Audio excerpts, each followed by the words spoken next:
Senior national correspondent John Roberts is with the Trump campaign tonight in Laconia. Good evening, John.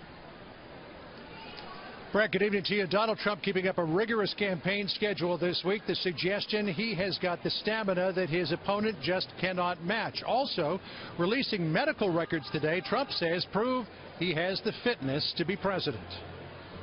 The records from a physical exam conducted by Trump's longtime doctor last week show while Trump is a bit overweight and takes Crestor to lower his cholesterol, all his tests are well within the normal range, according to Fox Medical Aid team member Dr. Mark Siegel.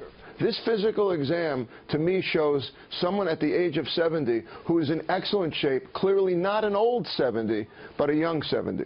Trump first disclosed the findings while taping an appearance with Dr. Oz yesterday, during which Trump also declared he favors making birth control over the counter. You know, when you have to get a prescription, that's a pretty tough something to climb, and I would say it should not be a prescription. It should not be done by prescription. You have women that just aren't in a position to go get a prescription. The issue is controversial. While advocates believe it could increase access to the pill for women, opponents say it could drive up the cost for those who now get it through health insurance.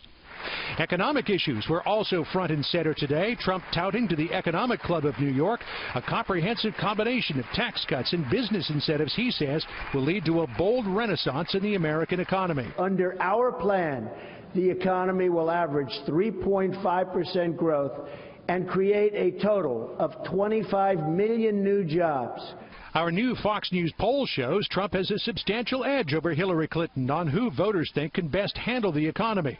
But some budget analysts say the math is not in Trump's favor. So he relies very heavily on revenues and savings coming from higher growth numbers. And I think they are very aggressive. We haven't seen growth rates like what he's assuming in decades and decades. Trump's campaign is buoyed by more new polls out today showing the race tightening, even moving Trump's way. A Suffolk University poll has Trump up by 3 in battleground Ohio, while a new Monmouth poll has Trump up a whopping 8 points in Iowa. And recent polls here in the Granite State also show Donald Trump with improving fortunes in New Hampshire, though he was snubbed by the New Hampshire Union Leader newspaper, which for the first time in a century did not endorse the Republican candidate, instead endorsing the Libertarian Gary Johnson. Not much of a surprise, though, when you consider Donald Trump and the Union Leader's publisher, Joe McQuaid, have been embroiled in a bitter feud since last year. Brett? John Roberts with the Trump campaign. John, thank you.